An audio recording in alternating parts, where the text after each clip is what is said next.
makalah di syariat dulu jenengan sudah dengar. Ngeten. Ning dunya iki Allah bisa dideleng biruhin fakot.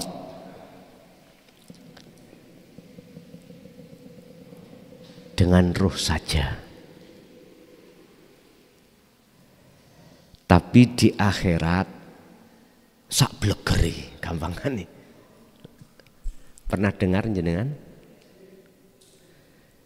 Makalah seperti ini ngandung pengertian bahwasanya manusia bisa jadi zahirnya itu di dunia karena secara syariat masih hidup, tapi ruhaniyahnya itu sudah di akhirat.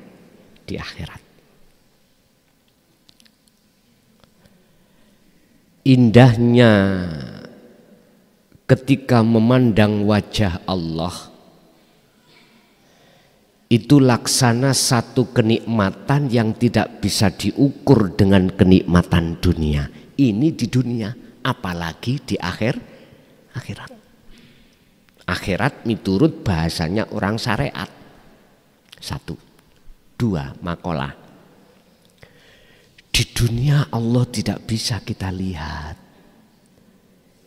Di dunia tidak bisa kita bertemu Allah. Kita bertemu Allah itu setelah kematian. Wa anibu ila rabbikum wa aslimu lahu min qabli ayyatiyakumul azab. Azab iki kalau bahasa syariat akhirat. Lekaslah kau kembali kepada Tuhanmu dan berserah dirilah kepadanya sebelum datangnya hari kiamat. Berarti inilah diartikan bertemu Allah itu setelah kematian. Penyono pengimannya golongan kita orang syariat mati yang secara syar'i itu dipendem.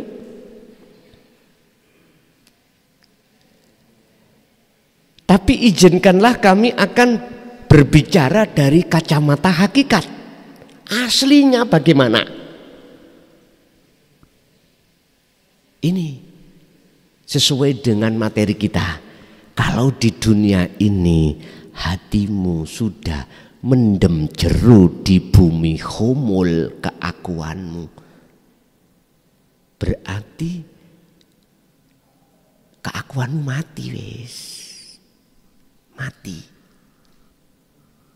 Ya niki mutu qoblal maut, matilah kau sebelum kau datangnya mati secara syariat. Matilah hakikat sebelum datangnya mati syariat. Baru kalau sudah paham di sini akan mengatakan ternyata Allah itu Allah itu bisa ditemui saat di dunia. Artinya di dunia secara zahir jasadmu masih di dunia, tapi ruhaniyahmu itu sudah mati, artinya sudah mematikan nafsumu. Ya niki. Berarti ruhaniyahmu sudah di akhirat. Disebut makrifat kan di situ. Ini Pak. Jikalau itu tidak lekas kau lakukan min qabli ayyatiyakumul adzab, sebelum datangnya kematian, maka sumalatun sorun, kau tidak akan dapat pertolongan. Kau akan dapat pertolongan. Sumalatun sorun.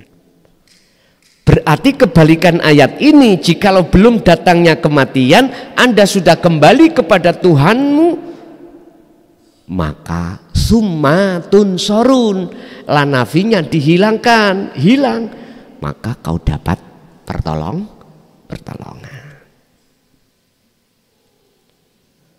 Ayat ini satu paralel dengan ayat 72 surat Al-Isra.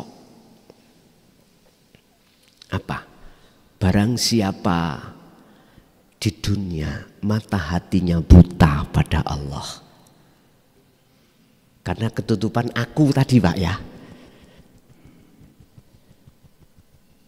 Terhijabi akunya Allah. Akunya makhluk. Maka di akhirat pun juga begitu. Wa adullu sabila, dan jalannya lebih gelap, lebih tersesat lagi. Ini. Jadi benar apa yang jenengan tanyakan tadi, di dunianya aja indahnya tidak bisa diukur dengan apapun. Mohon maaf. Umumi wong saweneng iku kan duwe bojo ayu, nggih. Apa maneh tambah-tambah. Jari saweneng ya. Dunyane yo mewah. Duwe jabatan sampai jadi DPR katakanlah, bahkan presiden. Saweneng nggih. Man aradad dunya fa'alaihi bi ilmin. Memang saweneng. Tapi ini tidak Anda sadari, di belakang kesenanganmu itu ada rasa takut, rasa gelisah. Apa? Takut nek ditinggal minggat bojone. Akhirnya ditinggal temen. Wis gelimpungan. Asalnya kaya takut jatuh miskin. Diringkes Allah kekayaannya. Miskin asal ini gua dijunjung-junjung ning tengah masyarakat saking dermawane sugihe. Gak iso belas, utangi tambah akeh. Malu mboten? Malu. Biyen dedeg sakniki. Biyen gini sekarang beban. Orang kaya yang ditakuti itu jatuh miskin. Orang yang berpangkat yang ditakuti kehilangan pangkat. Asline enak wong sing miskin, enak wong sing ora duweni jabatan pangkat. Gak wedi hilang, enggak duwe kok wedi. Loh, los to hidup sampai akhirnya los. Ngapunten, saya gak menyindir pejabat-pejabat ndak. Aku gak menyindir orang-orang kaya ndak. Estu enggak Kak.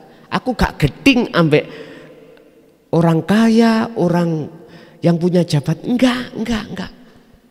Estu mboten. Sampeyan deloklah. Di belakang kesenangan ada ketakutan. Apalagi mempermainkan anggaran. Estu.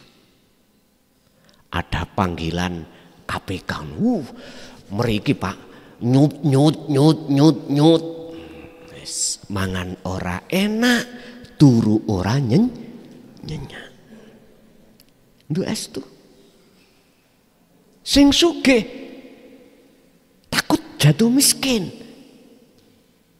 Allah menghapus semuanya itu dengan cara ditipu, temannya, bisnisnya hancur, bisa jadi. Tapi jenengan manakala dijatuhkan Allah seperti itu, jangan suudon pada Allah. Allah itu nyelametno awakmu supaya tidak muncul takabur, tidak muncul izan rumongso gagah, rumongso kuat. Biar jenengan iku subhanaka inni kuntu minaz asline ngono, cuman nggak sadar. Tapi jenengan akan sadar nek gelem mengikuti ajaran Rasulullah di jalur dinu tauhid, baru sadar. Makanya kemarin ada teman-teman kita yang seiman nyalokno DPR, nyalokno. Tak peseni. Dandanono makrifatmu dhisik. Dandanono dzikir musik. Nek iku wis kedandan, walaupun kau ini punya jabatan, dadi wong sing sugih, terpandang, ruhaniyahmu itu mesti bali nang Gusti Allah, alias jabatanmu, kekayaanmu tidak menjadikan satu penghalang, penghijaban antara ruhaniyahmu dengan Allah, justru menjadi kendaraanmu untuk bertemu Allah. Jadi memang lebih indah, Pak, setelah jatuh kematian pertemuan terhadap Allah. Karena apa? Dohir batin sudah tidak ada urusan makhluk, sudah nggak ada. Makanya syariat mengatakan sukning akhirat Gusti Allah iku kok delok lahir dan batin. Ini ku maksudnya tambah indah lagi. Sampai disanepokno wong sing mlebu swarga sing lanang diwene bidodari. Bidodari iku nek digawe esuk perawan, awan maneh sore perawan maneh. Turune kaya apa? Ngono iku jenengan bayangno beh bayuh penake yo ngono. Jadi nafsu kan nonton mriku tok, sing dipandangkan nikmat-nikmat yang seperti itu. Padahal itu kinayah. Aslinya ya apa? Itu loh, secara kesempurnaan sudah tidak ada lagi hijab syirik dalam hati jenengan. Pun satu. Yang nomor dua, tentang masalah si salik. Ketika sudah ditarik Allah di musyahadah, plek detik-detik musyahadah, ya wis ora ono sing ndonga, ora ono sing dijaluk. Sing jaluk ambek sing dijaluk wis ra ono. Kalau begitulah gak indah lah. Enggak ada yang meminta, enggak ada yang diminta gini. Lah terus bagaimana posisi kedudukan ayat Ud'uni astajib lakum. Lah ngoten nggih. Ngeten lho, Bos. Secara syar'i ini loh, nanti yang kusebut sebagai keseimbangan antara min dengan plus. Ada keseimbangan antara hukum syariat dan hakikat. Hukum syariat dan hakikat itu tidak akan kontradiksi manakala ada penetralisir. Bahasa listrik min plus nggak ada komponen maka akan konsleting, bahaya. Makanya satu sisi pendapat orang syariat, hukum syariat kok langsung dipaduno, ditabrakno hukum hakikat tanpa penetralisir, mesti tabrakan. Karena apa? Hukum syariat memandang makhluk, hukum hakikat memandang Allah. Masa sih salon Allah? Harus dikasih komponen nek cara bahasa listrik. Kalau dikasih komponen maka rahmatan lil alamin. Ya ini menghasilkan lampu, cahaya karena ada komponen. Tapi aslinya ketemune min dengan plus.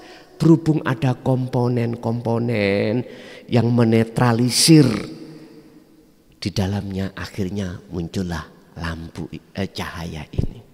Manfaat sama.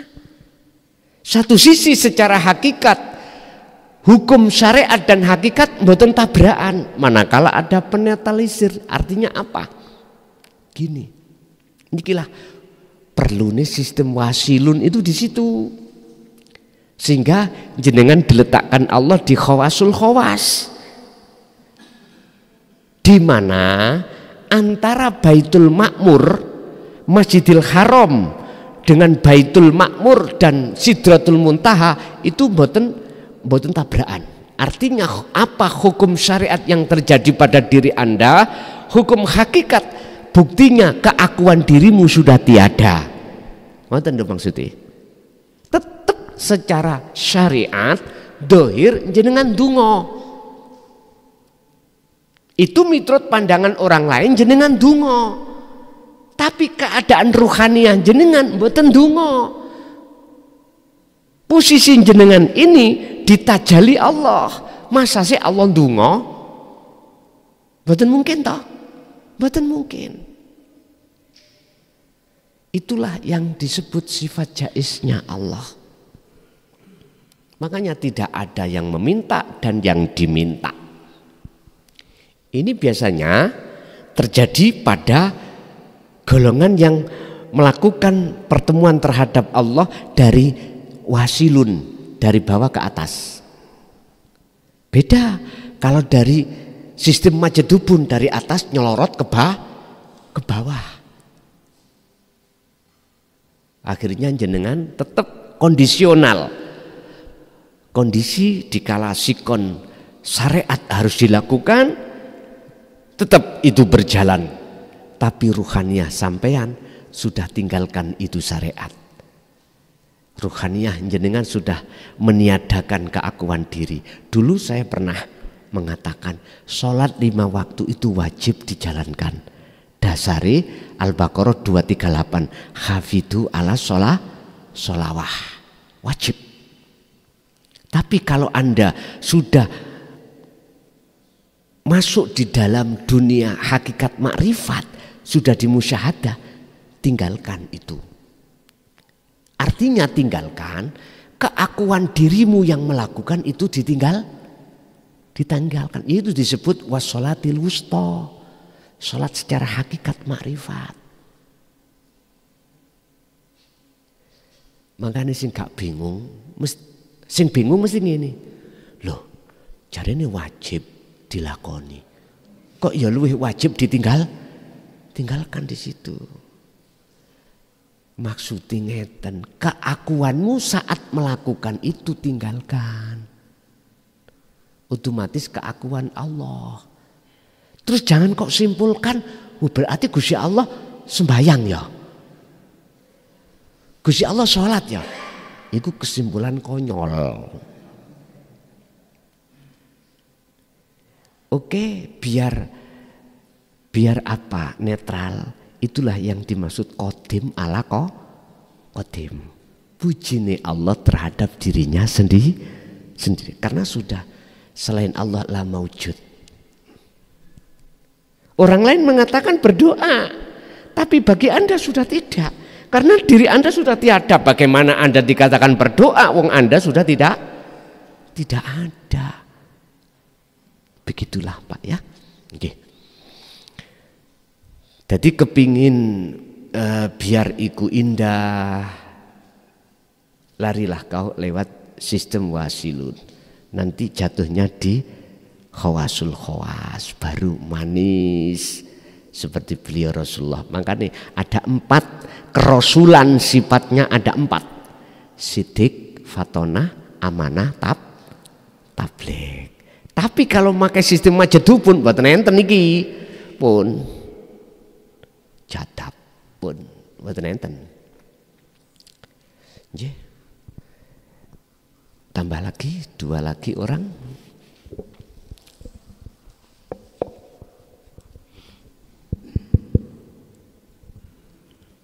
Assalamualaikum warahmatullahi wabarakatuh. Gus, kula jamaah saking Jombang.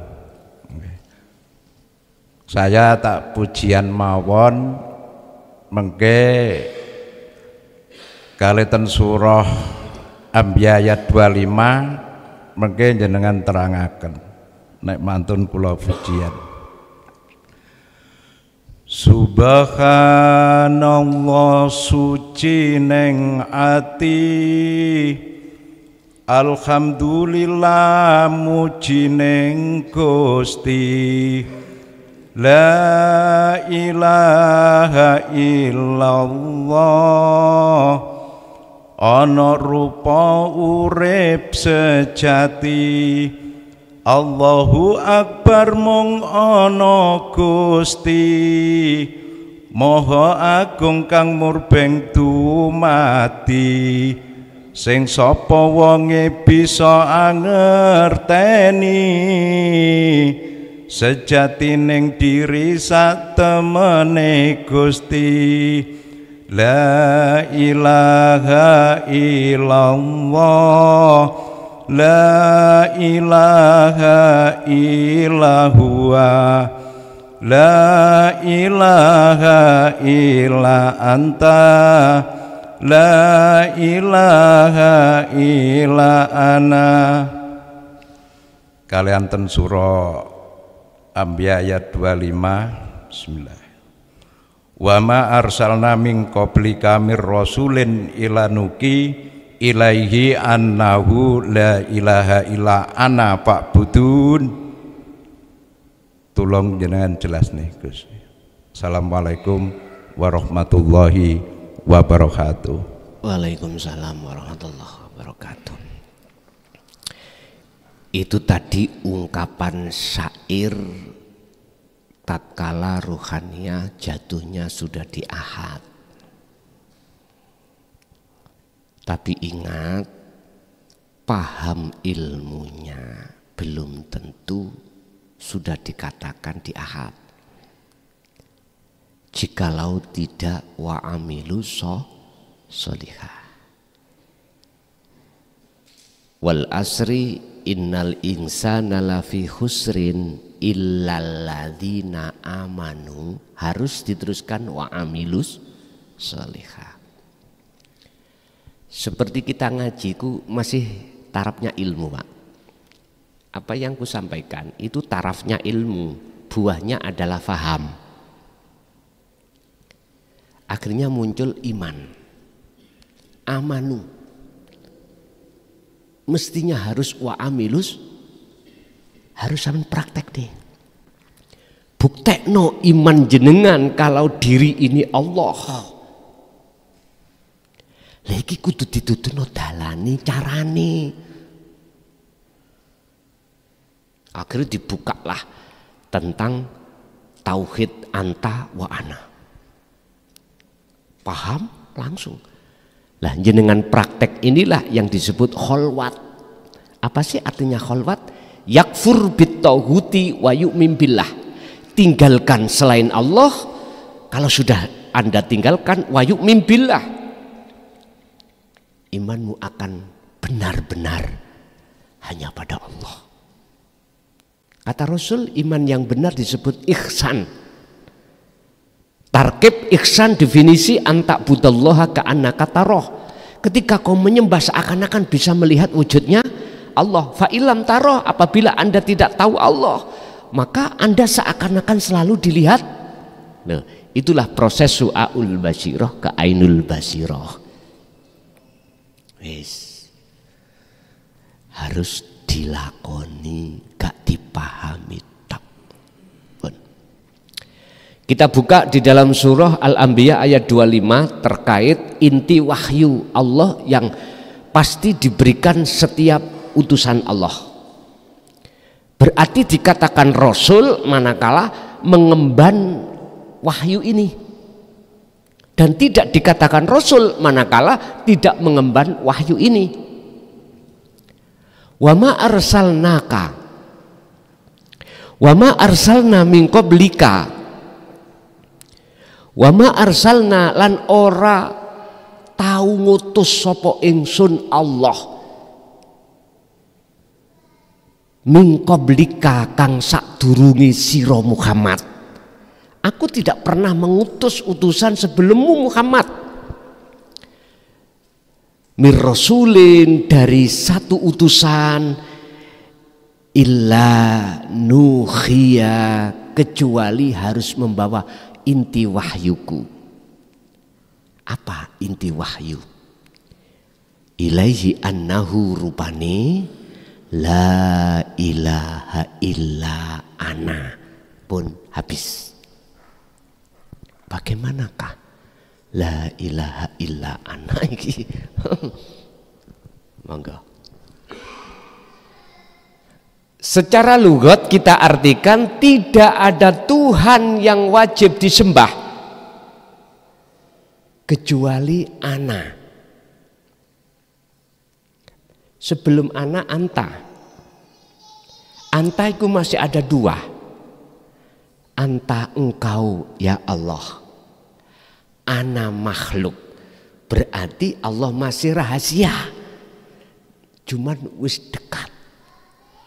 Jenengan sudah merasa Allah itu sudah dekat. Wis gak nduding-nduding. Apa jare sing ngecet Lombok ngono. Lah ngeten iki biasae. Nek sik nduding mrono berarti sik huwa dia. Kalau anta udah diem. Lah maksud daripada ana di sini itu ketika jenengan isinya la ilaha. La ilaha kan artinya tidak ada Tuhan. Artinya dalam hati Anda sudah tidak ada Anda makhluk. Masya Allah, perkara yang selain Allah, kalau dalam hikam disebut al-aghyar,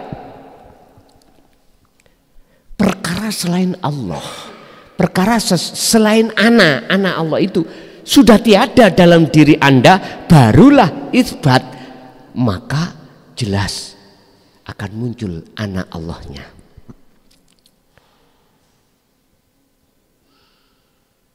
Dan makalah 11 inilah Pak ya,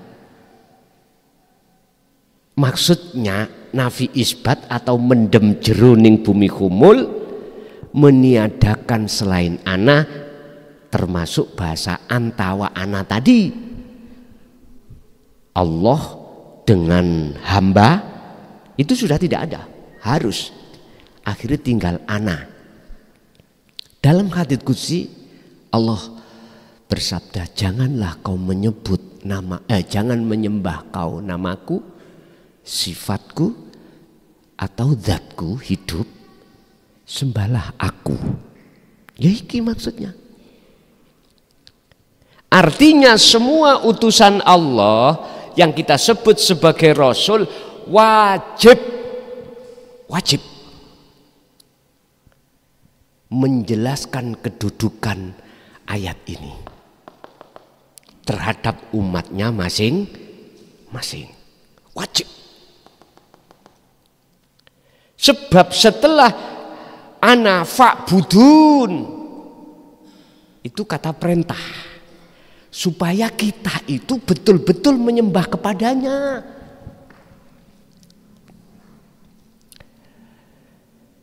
Ilaihi annahu la ilaha illa ana fa'budun. Oleh sebab itu sembahlah, menyembahlah kamu sekalian kepada ana. Artinya munculkan semua apa yang ada pada dirimu ketika saat Anda itu melakukan ibadah mahdhuf atau ghairu mahdhuf, munculi ana tok fakot. Lewat ayat ini menunjukkan dan membuktikan bahwa Rasulullah Muhammad sallallahu alaihi wasallam dulu itu yo menjelaskan, tapi dikanter oleh kaum khawarij. Gak pernah Rasulullah jelaskan hakikat ma'rifat anta wa ana, hanya menjelaskan syariat. Gak apa-apa, cuman aku gak iso mikir. Gak iso mikir kalau ada makalah yang mengatakan bahwasanya Rasulullah hanya menyampaikan syariat saja, tidak hakikat makrifat nggih. Bukannya aku nyalahno enggak, kula ora iso mikir. Karena apa? Jelas kok. Wa ma arsalna, ora tau ngutus sapa ingsun Allah. Nang sapa? Nang kanjeng Nabi. Min qablika, sebelum kamu Muhammad, semua utusanku itu wajib mengemban wahyu inti ini, termasuk dirimu. Fa'budun itu menunjukkan jamak. Kalau ayat ini hanya untuk Rasul, mohon maaf, tidak fa'budun. Boten. Fa'budun menunjukkan Rasulullah untuk mendidik hambanya tentang la ilaha illa ana supaya seluruh umatnya itu betul-betul menyembah pada ana. Lho ngoten niki, paham nggih? Kalau ayat ini hanya untuk Rasul, fa'budune niku mboten memakai jamak. Mboten. Mungkin memakai mufrad untuk Rasulullah dewi. Ya kita harus peka. Nggih, tidak mengurangi rasa hormat saya terhadap panjenengan-panjenengan yang memakai makola. Rasulullah tidak menyampaikan hal ini, mboten. Jadi saya tidak menyalahkan jenengan bermakola seperti itu, tapi saya nggak iso andai kata Rasulullah tidak membahas ini, gak mungkin ayat itu akan dikeluarkan di Al-Quran. Gak mungkin. Ya sembulare, gak ngerti aku.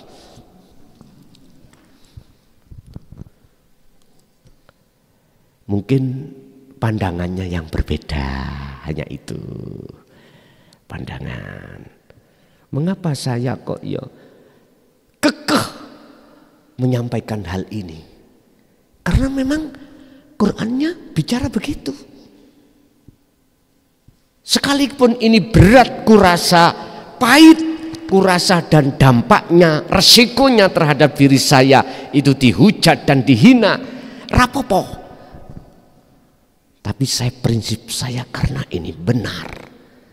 Sepahit apapun saya katakan, urusan dilokno wong ket biyen pun boten napa-napa. Kan dulu sudah saya kasih tahu, ada umat Hindu yang memanggil saya itu bukan nama makhluk manusia. Saya dipanggil anjing, dipanggil babi toh.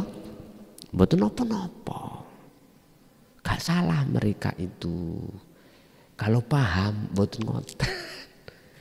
Ajaran sampean itu, kamu itu roti rasa tai.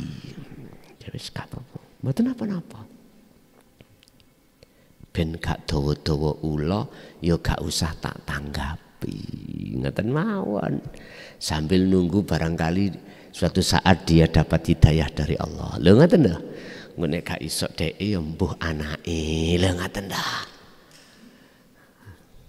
Jadi niku Pak ya, maksud daripada la ilaha illa ana surat Al-Anbiya 25 itu satu, membuktikan bahwasanya Rasulullah juga mendidik, membahas tentang kemakrifatan pada umat pada saat zamannya, pada saat zaman beliau. Yang kedua, wajibnya setiap diri manusia itu menyembah dengan benar. Apa? Yaitu tadi, ikhlas muncul dalam hati, cahaya makrifat, barulah dia itu disebut ibadah yang betul-betul nyembah pada Allah. Begitu. Nggih.